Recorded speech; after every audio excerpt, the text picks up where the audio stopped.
Ya, shalom sahabat yang dikasihi Tuhan Yesus. Saya hari ini mau mengomentari ketiga artis ini ya. Nih, ketiga artis ini bernama Sandy Tumiwa, John LBF, dan Sunan Kalijaga. Judulnya dikasih tulisan begini.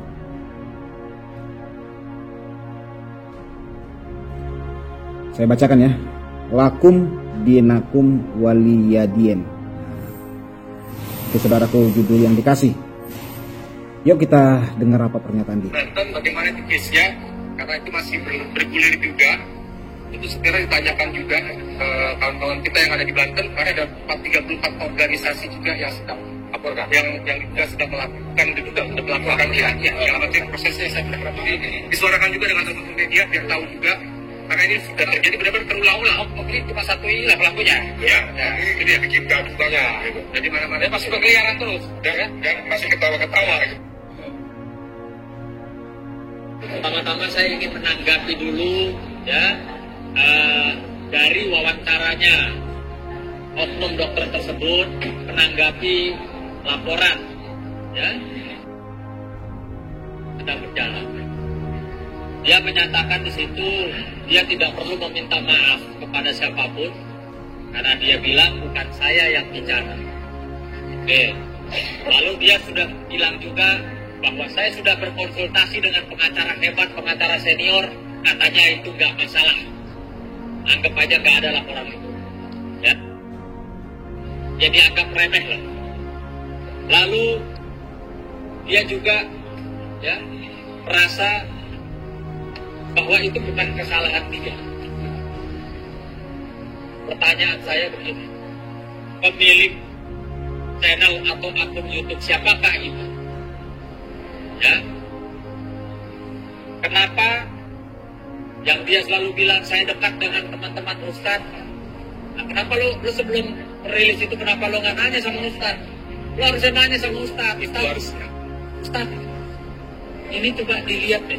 Karena ini ada masalah mungkin bahasa dari narasumber, apakah ini boleh saya tayangkan tidak bermasalah atau harus saya edit milik akun YouTube tersebut ya harus Nanti juga memanfaatkan ya tahu artinya ya tanya dong sama ustadz-ustadznya sebelum Anda memposting atau merilis konten tersebut di akun YouTube sesuatu ya terus lalu pura-pura nggak tahu atau pura-pura bagaimana begitu agama-agama orang lain, jadi apa gitu bisa berlindung ya di balik ustadz, di balik pengacara senior.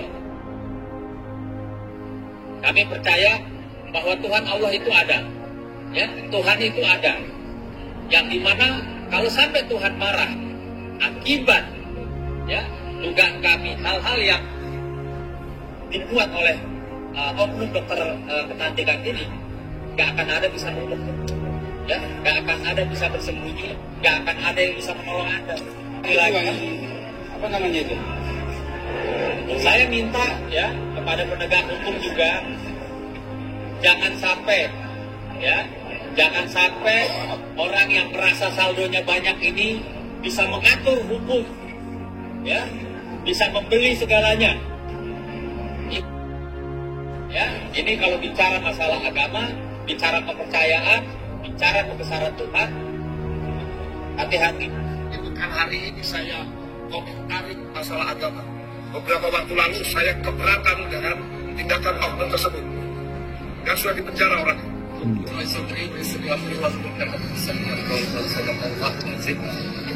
Saya seorang mualaf dari 2014. Alhamdulillah sekarang saudara saya juga memeluk Islam. Dan saya berdoa untuk siapa tadi oknum, saya langsung aja mengajari cakri. Saya doakan anak mendapat hidayah dan anak kembali untuk sama kasih. Nah, kata dia tadi di situ apa? Ya, tidak masalah agama, lakum dinukum waliyadin. Tetapi di sini dikatakan saya mualaf. Nah, bahkan keluarga saya sebagian sudah masuk Islam. Kata dia, saudara. Katanya ya agamamu agamamu, agamaku agamaku. Tetapi lihat di dalam video ini, dia ingin mengajak-ajak Dr. Richard bahkan teman podcastnya di dalam podcast Richard Lee tersebut supaya masuk Islam. Konyol sahabat. Ya, kenapa itu ada proses hidayah? Yaitu apa? Kesombongan. Proses ini sudah terjadi dari pas yang ada di Polda Banten. Masih dia terus lanjutkan sampai sekarang Polda Metro. Dan ini kami berharap dari pihak kepolisian juga segera kasih respon untuk segera selesaikan. Kenapa ini mengenai pertahanan keamanan di tahun 2024. Akhirnya peristiwa sudah terbuka hati kita, sehingga akhirnya kita bisa menerima perbedaan itu, bukan akhirnya memecah. Tidak. Kita lagi bilang waktu itu semuanya di agama. Saya seorang walaf, bapak saya seorang pendeta, kami sayang sesuai kami sayang. Dalam keluarga kami sudah tercipta dengan toleransi itu. Dia agama manapun mengajarkan kebenaran kan? Ya. Kami tidak membahas Yesus benar, tapi Isa benar. Pada itu sudah. Nah dari sini kita tahu ya, sepertinya mereka ini sangat keberatan tentang podcast Dr. Richard Lee bersama dengan narasumbernya yaitu Elia. Mereka sangat keberatan sekali karena ada disinggung dikatakan di sini tentang Isa dan Yesus. Mereka sangat keberatan bahwa Isa dan Yesus itu memang berbeda. Karena dalam podcast itu jelas ya, dikatakan bahwa Isa dan Yesus Kristus Tuhan itu berbeda dengan Isa alaihi salam. Dari namanya saja sudah berbeda sahabat. Gelarnya pun sudah berbeda. Di Kristen itu Yesus Kristus adalah Tuhan. Di Muslim itu alaihi salam. Jadi berbeda. Isa itu nabi bagi umat Muslim. Bagi kami tidak. Di dalam Islam Isa lahir di bawah pohon kurma. Di dalam Kristen tidak. Di dalam Islam Isa itu tidak disalib. Bagi kami Yesus Kristus disalib. Kan sudah berbeda banyak. Kenapa harus dipaksa? Kan gitu. Berbeda itu jauh lebih baik saudara. Bukan berarti kalau sama gitu baru kita bisa sehati. Justru karena sering disama-samakan ini sering terjadi perdebatan. Seharusnya memang berbeda itu supaya kita saling menghargai, saling memaklumi. Karena Bhinneka Tunggal Ika. Walaupun kita berbeda-beda tetapi kita tetap satu. Bukan berarti kita harus satu pengertian, satu nabi, satu rasul baru kita bisa satu. Bukan begitu. Karena kita berbedalah makanya kita saling menghargai. Kata Sandi Tumiwa dalam video ini, tidak masalah itu, kita toleransi tinggi. Lakum dinukum waliyadin. Biar saling mengurusi agama masing-masing. Tapi kita dengar ya, di dalam video ini dia mengajak-ajak Richard Lee bahkan narasumbernya supaya masuk Islam. Ini kan toleransi terselubung sahabat. Jadi bukan hari ini saya komentari masalah agama. Beberapa waktu lalu saya keberatan dengan kita kasus menarik. Tapi pada itu sudah kami hargai. Saya menghargai apa yang ayah saya dan ayah saya menghargai saya. Nah, jangan akhirnya oknum ini akhirnya membuat orang-orang yang menonton jadi segini ya. Karena kita nggak tahu. Padahal sebelum kontennya Elia di channel Richard Lee, Dr. Richard Lee, sebelumnya sudah ada konten-konten dan pernyataan-pernyataan daripada Ustadz. Salah satu Ustadz Felix Xiao. Sebelum itu sudah ada pernyataan Ustadz Felix Xiao mengenai hal tersebut. Dan luar biasa sahabat. Saya menonton pernyataan Ustadz Felix Xiao dan pernyataan Elia. Itu jauh lebih santun menurut saya Elia. Dengar pernyataan Felix Xiao. Sangat-sangat luar biasa. Pernyataan dia sahabat. Menghina-hina tanah suci agama lain. Mengutuk-utuk. Bahkan dia ingin memusnahkan tanah suci non-muslim. Bayangkan, jahat nggak? Jahatlah sahabat, jahatlah. Jahat itu sahabat. Gimana kalau tanah suci mereka kita ingin musnahkan, kita ingin binasakan? Jahat itu sahabat. Ingin memusnahkan tanah suci agama lain. Luar biasa jahatnya itu sahabat. Tak bisa kita bilang itu nggak jahat. Itu bukan tanah sucinya kok. Kenapa dia yang ingin memusnahkan, membinasakan? Jahat itu sahabat. Dengar itu pernyataan Felix Xiao sebelum Elia itu di channel Dr. Richard Lee. Parah sahabat. Itu mereka nggak terganggu sahabat. Nggak terganggu. Kenapa ini terganggu? Biarlah kami menyatakan iman kami. Kenapa Anda keberatan? Biarlah kami mengimani bahwa Yesus adalah Yesus. Isa alaihi salam bukan Yesus Kristus. Biar itu iman kami. Jangan disama-samakan. Kenapa Anda langsung mau pingin lapor bawa ke kantor polisi?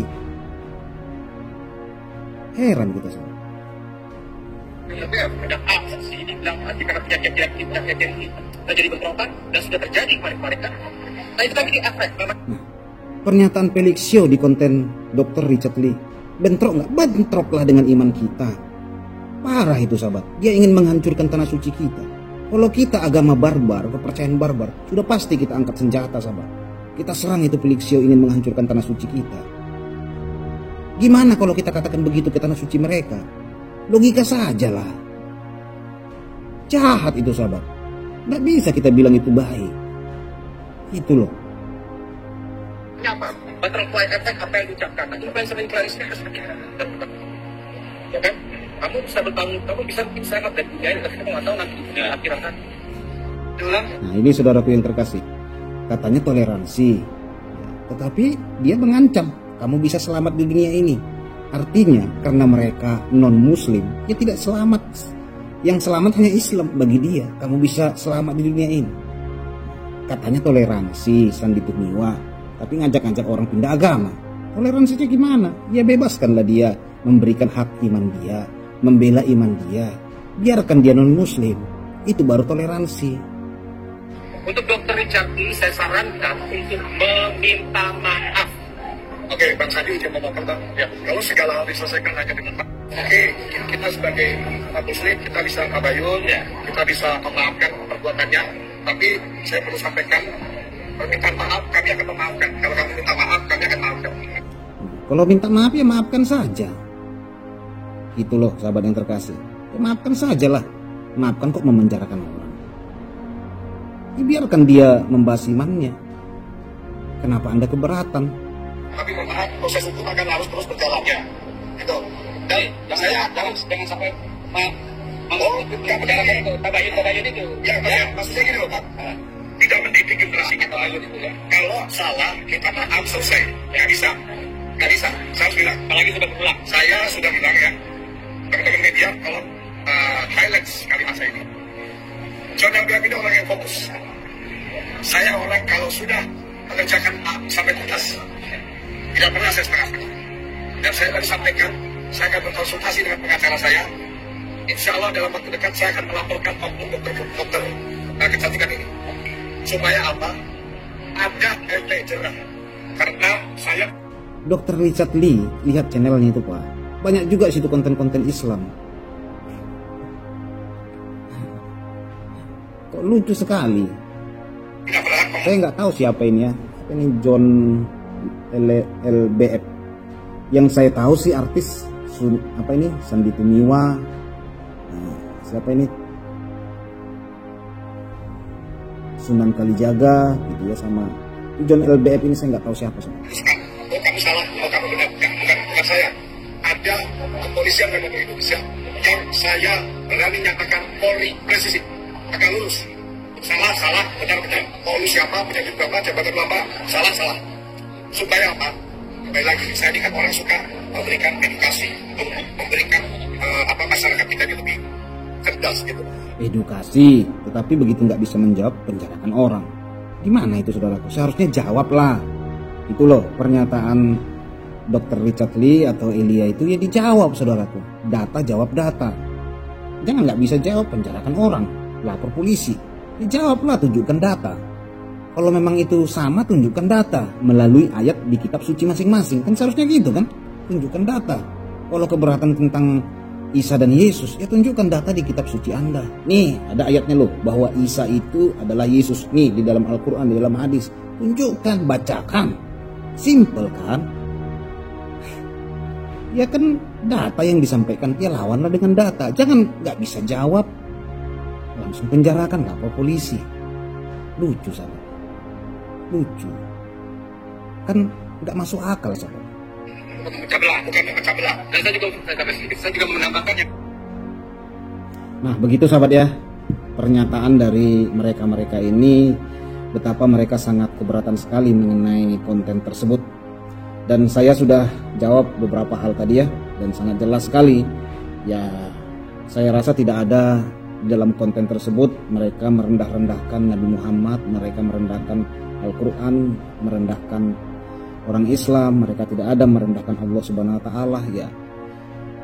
saya lihat konten itu mereka menjelaskan sesuai iman dan kepercayaan mereka, sesuai yang tercatat dalam Alkitab. Dan saya lihat tidak ada yang salah orang menjelaskan imannya. Maju terus Elia, maju terus Dr. Richard Lee, maju terus dalam Kristus. Tuhan Yesus memberkati kita semua. Shalom.